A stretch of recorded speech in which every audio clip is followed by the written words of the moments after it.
makes me think I'm a man. I could kiss and hug it, but I'd rather chug it. Got my belly out to here. I could not refuse it. I could really use it. Beer, beer, beer, beer, beer, beer, beer, beer, beer. I can't remember how much I have had. I drank a 12-pack with my dad. That's my son, the drunk and manly stud. I'm proud to be his bud. Here, have some pretzels. No, I'll call it quits. Those things give me the schlitz. Drink with your family, drink it with your friends. Drink till you're fat, stomach distends. Beer is liquid bread, it's good for you. We like to drink till we spew. Ooh, who cares if we get fat? I'll drink till then. As we sing once more, what is the malt liquor? What gets you drunk or bigger? What comes in bottles or in cans? Can't get enough of it. How we really love it. Makes me think I'm a man. I can kiss and hug it, but I'd rather chug it. Got my belly out to here. Golly, I adore it. Come on, damn it, pour it, do it for me, throw it for me, feed it to me, speed it to me. The most wonderful drink in the world. Hooray!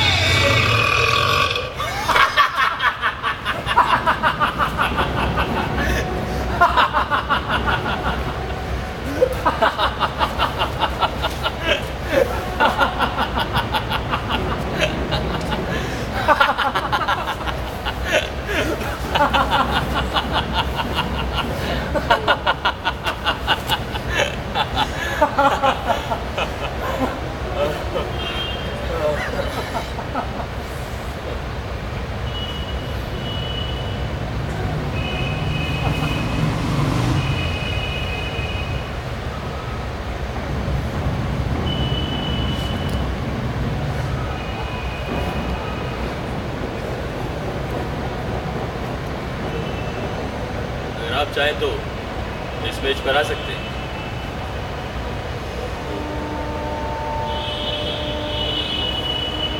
जगह काफ़ी है। आखिर एक इंसान को जगह ही कितनी चाहिए।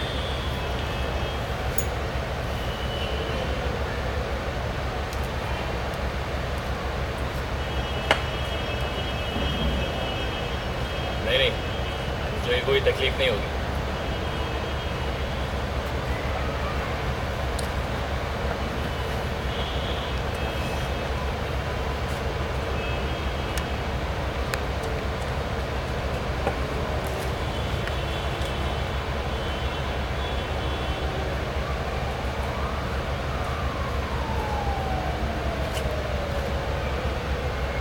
अगर आप चाहें तो चुप रह सकते हैं।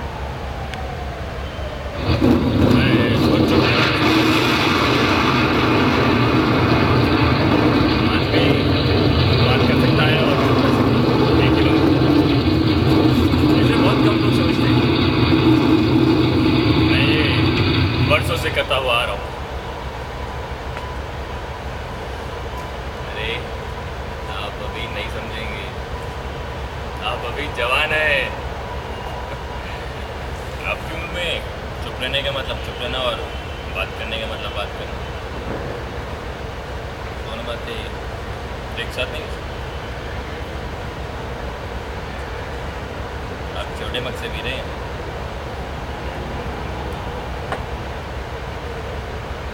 मैं आपको देखते ही पहचान गया था कि आप किस जगह के।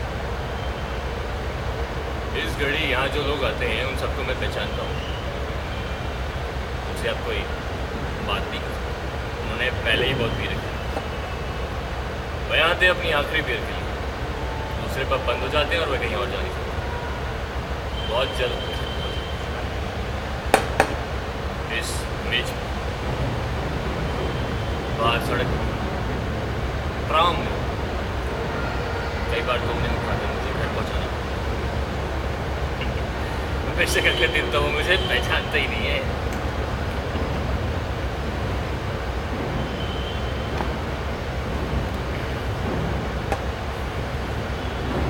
नहीं, मेरा इशारा आपकी तरफ नहीं। आपको मैंने यहाँ पहली बार देखा। आप चुपचाप आकर उस बीच पर जा बैठे, ये मुझे बुरा सा।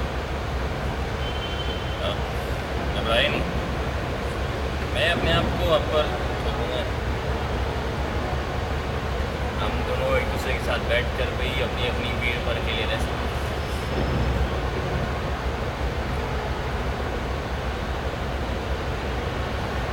मेरी उम्र में ज़रा मुश्किल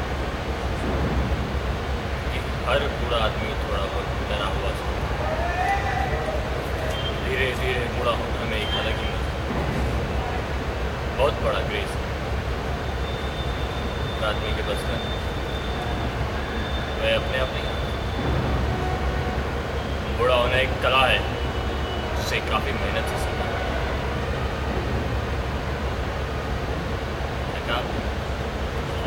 मेरी उम्र जरा अंदाजा तो लगा।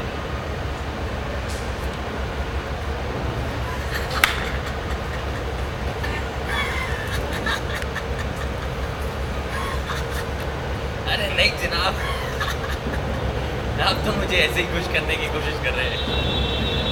यो आपने मुझे खुश जरूर कर दिया है, और अगर अपनी इस खुशी को मनाने के लिए मैं अगर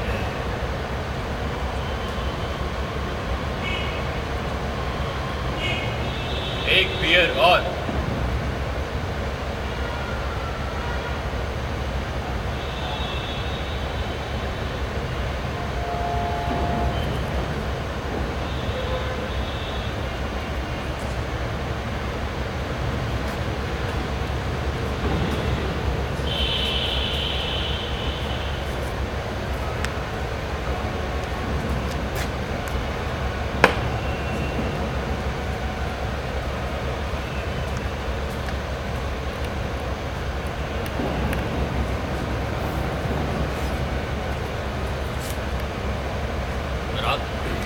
आप ले लेंगे?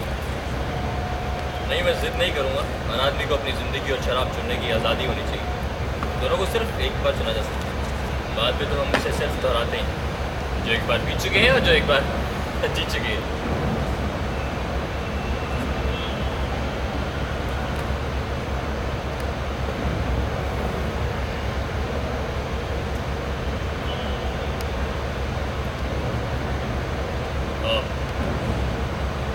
दूसरी जिंदगी को मानते हैं।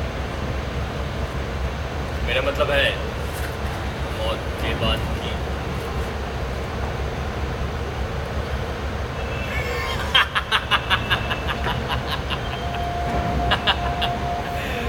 उम्मीद है आप मुझे कोई घिसा बेटा जवाब नहीं देंगे कि आप किसी धर्म में विश्वास नहीं रखते। I am also an Catholic, पर मुझे आप लोगों का ये विश्वास बेहद दिलचस्प लगता है कि आदमी पूरी तरह मरता नहीं। पहले हम एक ज़िंदगी जीते हैं, फिर दूसरी, फिर तीसरी।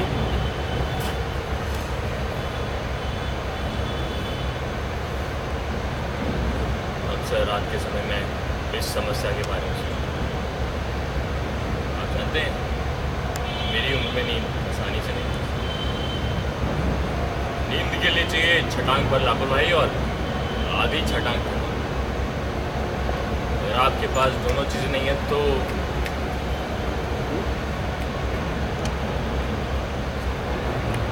आप उसको 1.5 छटांग बियर पीकर कंपनसेट कर सकते हैं।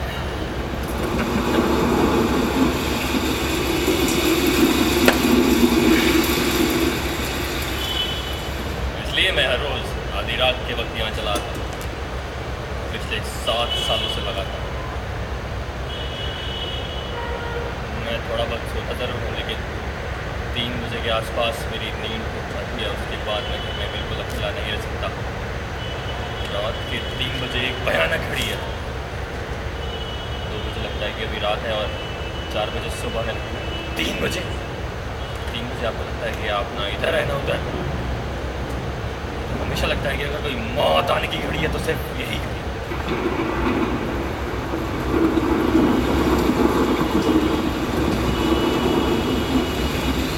क्या कहा आपने? जी नहीं, मैं घर में बिल्कुल अकेला हूँ। आप जानते हैं, हम पेंशन याफ्ता लोगों के अपने शौक होते हैं। मेरे पास एक बिल्ली है, बरसों से मेरे पास है। अब जरा देखिए ना, मैं यहाँ बियर पीते हुए आपसे लंबी चौड़ी बातें कर रहा हूँ, और उधर वो दरवाजे के बाद मेरे इंतज़ार है। मुझे आपके बारे में तो नहीं मालूम, लेकिन मुझे एक ख्याल काफ़ी तसल्ली देता है कि कोई मेरे इंतज़ार में दरवाजे के पास खड़े है। मैं ऐसे लोगों की कल्पना भी नहीं कर सकता जिनका कोई इंतज़ार ना करे या जो खुद किसी का इंतज़ार ना करे। जिस क्षण आप इंतज़ार करना छोड़ देते हैं उस क्षण आप जीना छोड़ देते हैं।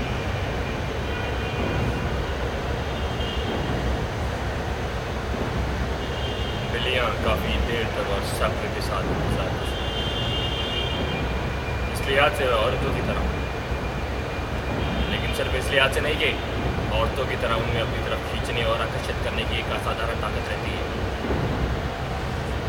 यूँ तो डर आपको कुत्तों या दूसरे जानवरों से भी लगता है, लेकिन वह डर निचले दर्जे का डर। आप एक किनारा होकर चले जाते हैं, कुत्ता दूसरी और किनारा होकर चला जाता है। उसे डर लग रहता है कि कहीं आप आँख बचा कर उसका सामना न कर बैठे, और आप इसलिए सहमे से रहते हैं कि कहीं वो आपका कोई मन। लेकिन उस डर में कोई रहस्य, कोई रोमांच, कोई संभावना नहीं, जिसे अक्सर बिल्ली और सांप को देखने से उत्पन्न होती है। सच बात तो ये है, और ये मैं अपने अनुभव से कह रहा हूँ कि बिल्ली को औरतों की तरह आबादी को सही नहीं बचा, चाहे आप उनके साथ बढ़ सकते हैं। इसलिए नहीं कि वो खुद जानबूझकर कोई चीज़, कोई राज छिपाए बैठी है, बल्कि खुद आप में इतना हौसला नहीं रहता कि उसके अंदर लगे आखिरी दरवाजे को खोल सके। आपको ये बात जरा अजीब ही लगती है कि ज़्यादातर हमें वही चीज़ें अपनी तरफ आकर्षित करती हैं जिनमें थोड़ा सा आतंक छिपा रहता है।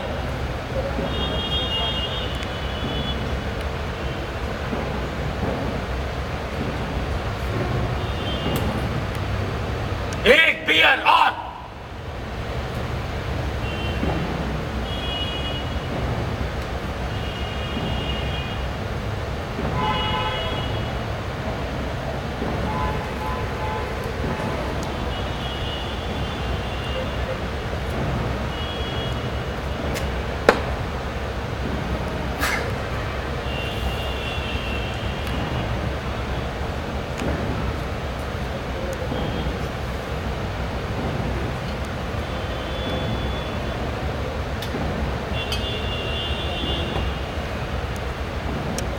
पब बंद हो जाएगा और फिर सारे शहर में सुबह तक एक बोल के दिखाई।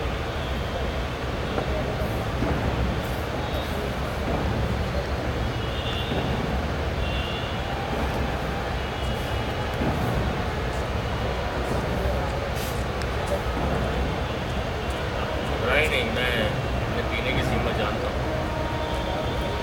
आदमी को करीब जमीन से 1.5 इंच ऊपर उठ जाना चाहिए, इससे ज़्यादा नहीं, वरना मैं और ऊपर उठता चला जाएगा और ऊपर, और इस उड़ान का अंत होगा किसी पुलिस स्टेशन में या फिर किसी नाली में, जो ज़्यादा दिलचस्प चीज़ नहीं।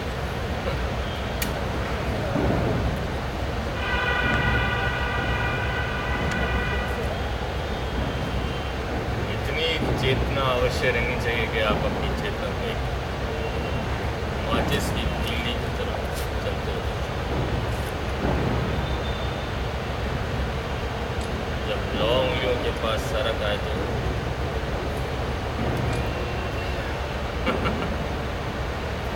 उसे छोड़ देना चाहिए, ना ही पहले ना ही बाद। जब तक पकड़े रहना है और छोड़ना है पीने के रस्से, किसी पहचान में मुश्किल ये है कि हम उस समय तक नहीं पहचान पाते जब तक हम 1.5 इंच से ऊपर नहीं उठ जाते। फिर मैं किसी का मुझे लगता है कि जब तक हम अपनी किसी पहचान ना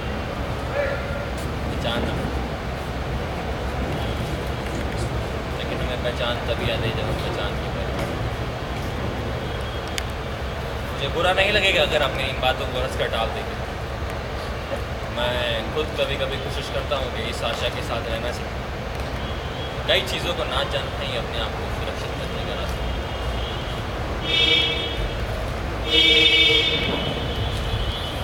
आप आहिस्ता आहिस्ता इस आशा के साथ रहना सीख लेते हैं जैसे आप अपनी पत्नी के साथ रहना सीखते हैं। एक ही घर में बरसों तक हालांकि एक शक बना रहता है कि वो भी आपका खेल खेलते हैं। कभी कभी इस शक से छुटकारा पाने के लिए आप किसी दूसरी औरत या किसी औरत से प्यार करते हैं। ये फ्रस्ट्रेशन की शुरुआत है, क्योंकि दूसरी औरत का अपना रहस्य है और तीसरी औरत का एक शतरंज के खेल की तरह आप एक चाल चलते हैं जिससे आपके विरोधी के सामने अनलिमिटेड पॉसिबिलिटीज मिल जाए। एक खेल हार जाने के बाद आप दूसरे खेल में जीतने की आशा करने लगते हैं, मगर आप भूल जाते हैं कि दूसरी बाजी की अपनी पॉसिबिलिटी पहली बाजी अनलिमिटेड एंड सस्पेंसिबल।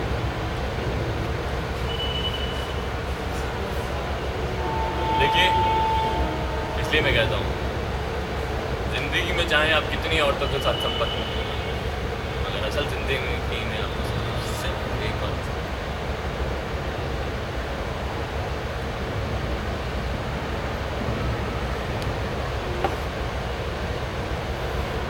क्या कहा आपने? जी नहीं, मैं आपको पहले ही कह चुका, मैं घर में बिल्कुल अकेला नहीं।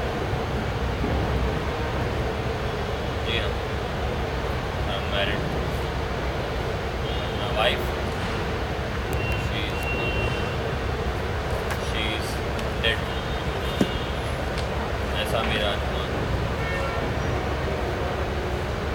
आप कुछ हैरान परेशान सब? देखिए, अनुमान मैं इसलिए कह रहा हूँ क्योंकि मैंने उसे अपनी आंखों से मरते हुए नहीं देखा। जब आपने किसी को अपनी आंखों से मरते हुए नहीं देखा, अपने हाथों से दफनाया नहीं, तो आप सिर्फ एक अनुमान लगा सकते हैं कि मुझे मालूम नहीं, लेकिन कभी कभी ऐसा लगता है कि जब तक आप अपने किसी परिचित को अपनी आंखों से मरते हुए न देखें, आपको विश्वास नहीं होता। एक धुंधली सी आशा बनी रहती है कि आप दरवाज़ा खोलेंगे और वो रसोई से भाग कर तौलिए से हाथ उठती हुई आपके सामने आ खड़ी। बेशक मुझे बुरा ऐसा होता नहीं है, उसकी बजाय आप बिल्ली आती तो दरवाजे के पीछे धीरे पर सर टिकाए अपनी आंखों पर रखते। मैंने कई लोगों को कहते हुए सुना है कि सामने बहुत कुछ निकलने। क्या आप भी ऐसा सोचते हैं? मुझे मालूम नहीं, लेकिन कभी कभी मुझे ऐसा लगता है कि वो निकलता उतना नहीं जो छुपा दे अंधेरे कोनों में, कालीनों के नीचे, ताकि बाहर से किसी को दिखाई नहीं दे, मगर उसके पंजे हमेशा बाहर रहते हैं। किसी भी अनजानी घड़ी में वो आपको दबोच सकते हैं।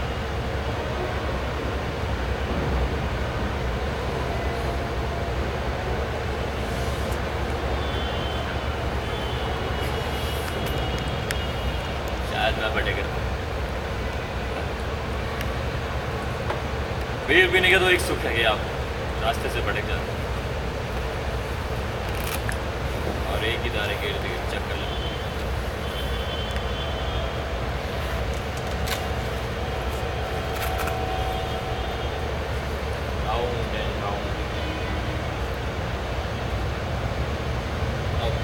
बच्चों को खेल जाते हैं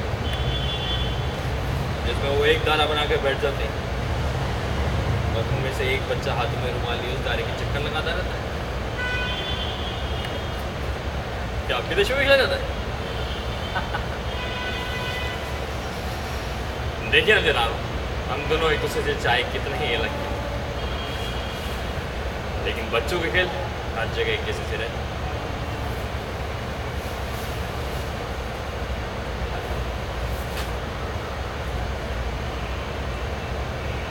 उन दिनों हम सबकी भी कुछ ऐसी ही हालत थी। हमें से कोई नहीं जानता था वो कब अचानक किसके पीछे अपना फंदा छोड़ा।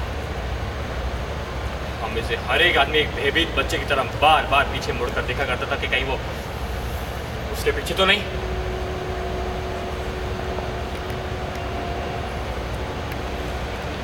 जी हाँ, उन्हीं दिनों हम जर्मन आए थे।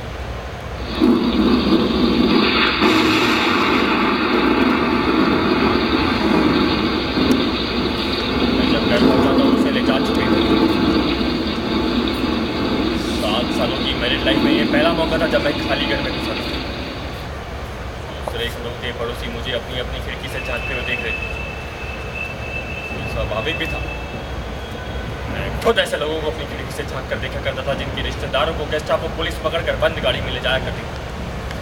लेकिन मैंने कभी कल्पना भी नहीं की थी कि एक दिन जब मैं घर में घुसूंगा और मेरा घर खाली पड़ा होगा। चारों तरफ बिखरी हुई थी। कपड़े, किताबें, पुरानी अखबारें, हमारी और मेज़ों की दराजें भी खुली हुई थी। उनके अंदर लगी हर एक छोटी छोटी चीज़ उल्टी सीधी फर्श पर पड़ी। क्रिसमस ट्री, आज सिलाई की मशीन, पुरानी फोटो एल्बम, उन्होंने हर चीज़ को उलट उलट कर देखा था, पूरी गहराई से देखा था। कोने कोने की तलाश नहीं थी, कोई ऐसी चीज़ नहीं थी जो उनके हाथों से बच सके। मैं अकेले कमरे में बैठा, मेरी पत्नी का बिस्तर खाली पड़ा, तकिए के नीचे रुमाल, माचिस और एक सिगरेट का पैकेट। सोने से अक्सर पहले कुछ सिगरेट पिया। पलंग के पास दीवार पर एक किताब रखी, इसे सोने से पहले अक्सर उन दिनों पढ़ा करता था। जिस पन्ने को पिछली रात पढ़कर छोड़ दिया था, वह निशानी के तौर पर वो अपना क्लिप दबा दिया करता था। क्लिप पर उसके बालों की गंध थी।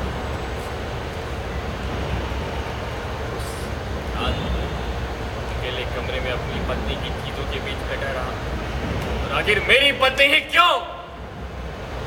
बार बार एक ख्याल मेरे सामने आता है। इस 7 सालों की शादीशुदा जिंदगी में पहली बार मुझे अपनी बीवी पर शक हुआ, मानो उसने मुझसे कोई चीज छुपा के रखी हो, कोई ऐसी चीज जिसका मुझसे कोई वास्ता ही नहीं था।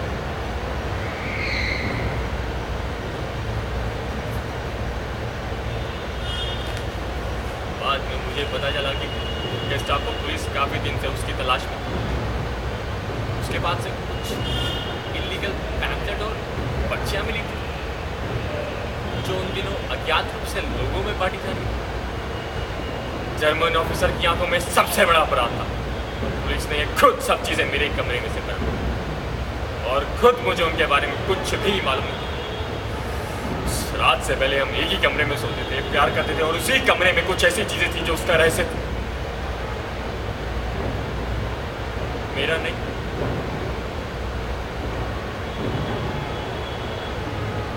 क्या आप विश्वास करें,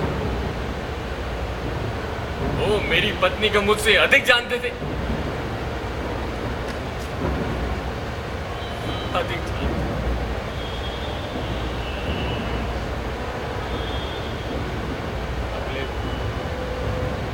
रात में अपने घर के एक कमरे से दूसरे कमरे में चक्कर लगाता है। पुलिस के बाद में दूसरा आदमी था जिसने अपनी पत्नी की चीज़ों की दोबारा तलाश की थी। एक एक चीज़ को उलट उलट कर पूरी गहराई से देखा पड़ता था, जैसे मैं उसका पति ना हो कि कोई क्राइम ब्रांच का स्पेशल ऑफिसर हूँ। मुझे रहकर विश्वास नहीं हो पा रहा था कि मैं उससे कुछ भी नहीं पूछा। मैं उनके हाथों से बच नहीं सकेगी, ये मैं जानता था। जिन लोगों को पकड़ कर ले जाया करते थे, उनमें से मैंने किसी एक को भी वापस लौट नहीं। उस रात मुझे इस चीज़ ने इतना चिंता में नहीं डाला कि मौत उसके एकदम करीब है, बल्कि इस चीज़ ने कि हमने उसके बारे में पूरा सच नहीं जान सकते। मौत हमेशा हमेशा के लिए उसके भेद पर ताला लगा देगी, और वो अपने पीछे कोई ऐसा सुराग नहीं छोड़ जाएगी जिसकी मदद से मैं उस ताले को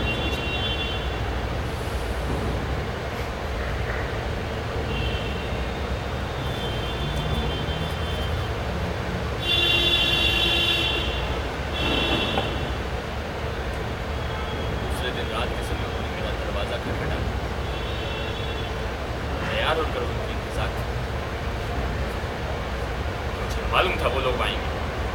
अगर मेरी पत्नी सब कुछ कबूल कर लेती तो शायद उन्हें मेरी जरूरत ना पड़े, लेकिन मुझे मालूम था वो अपने मुझसे एक भी शब्द नहीं निकाले। मैं उसके रहस्य से तो अपरिचित रहा हूँ, लेकिन उसकी आदतों से अच्छी तरह वाकिफ हूँ। वो चुप रहना चाहती थी, चाहे टॉर्चर कितना ही अधिक क्यों ना। मैंने अपनी पत्नी को टॉर्चर थोड़ा बहुत अनुमान लगा सकता हूँ।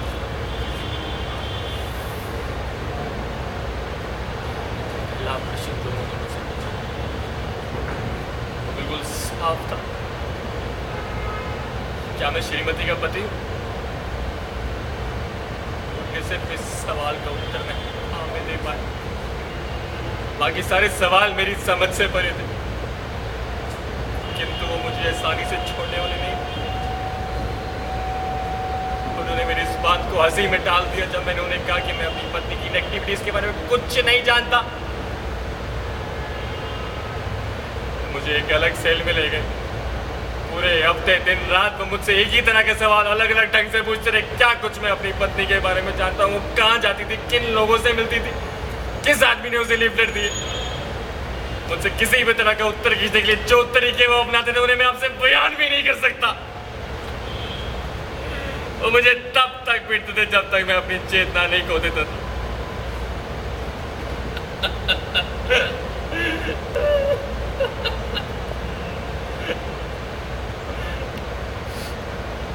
किंतु उनमें असीम धैर्य था। तब तक इंतजार करते जब तक मेरी चेतना वापस नहीं लौट आती। उसके बाद वही सिलसिला शुरू हो जाता, वही पुराने सवाल और अंतहीन यात्रा।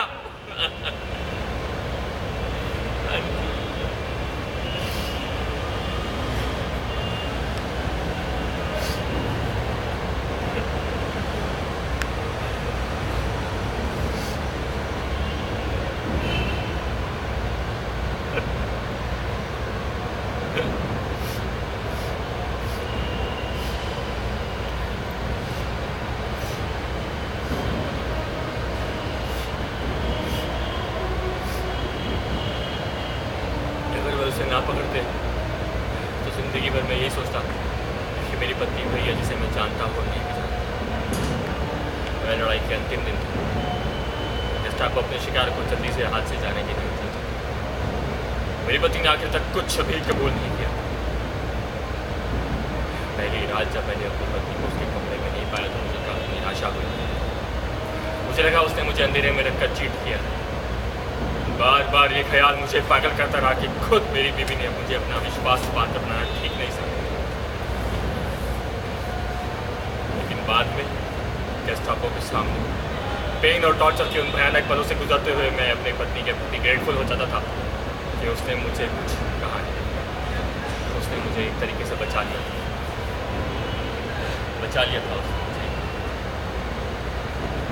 लेकिन मैं आज भी इस बात का निर्णय नहीं कर सका हूँ कि अगर मुझे अपनी पत्नी के भेद के बारे में कुछ मालूम तो क्या मैं चुप रहने का हौसला बढ़ो सकता हूँ? मेरा टॉर्चर कितना अधिक बढ़ जाता अगर मेरे सामने कन्फेस करने का रास्ता।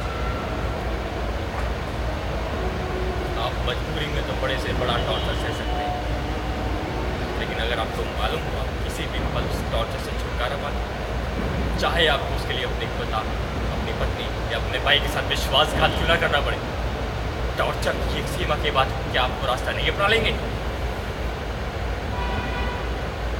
इसके बारे में कुछ भी कहना पसंद जी नहीं। उसके बाद मैंने अपनी पत्नी को दोबारा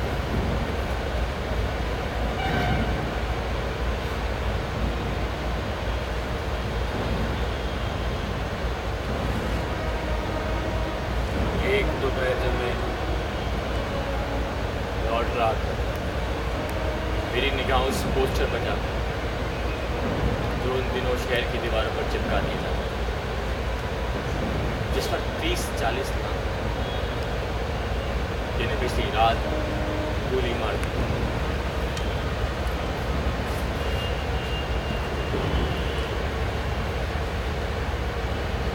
जब मेरी निगाह मेरी पत्नी के नाम पर पड़ी तो कुछ क्षणों तक काफी विचित्र सा लगता था कि इस छोटे से नाम के किसी ऐसी औरत का चेहरा जिसे मैं जानता था नहीं भी जानता।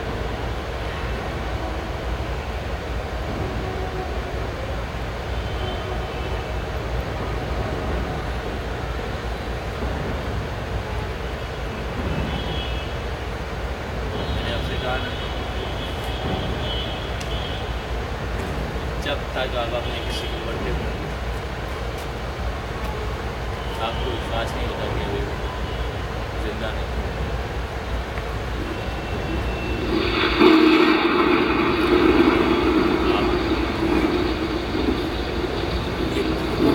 एक धुंधली सी आशा बनी रहती है कि आप दरवाज़ा खोलेंगे और वो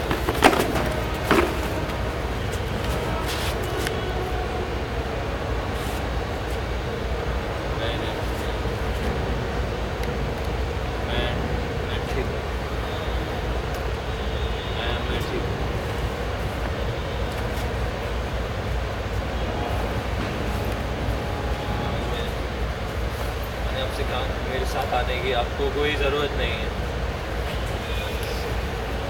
मेरा घर यहीं पास में।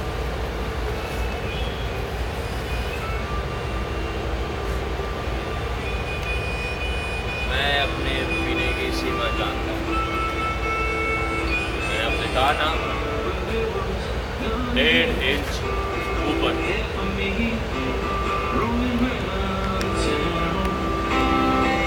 Took the milk crates when you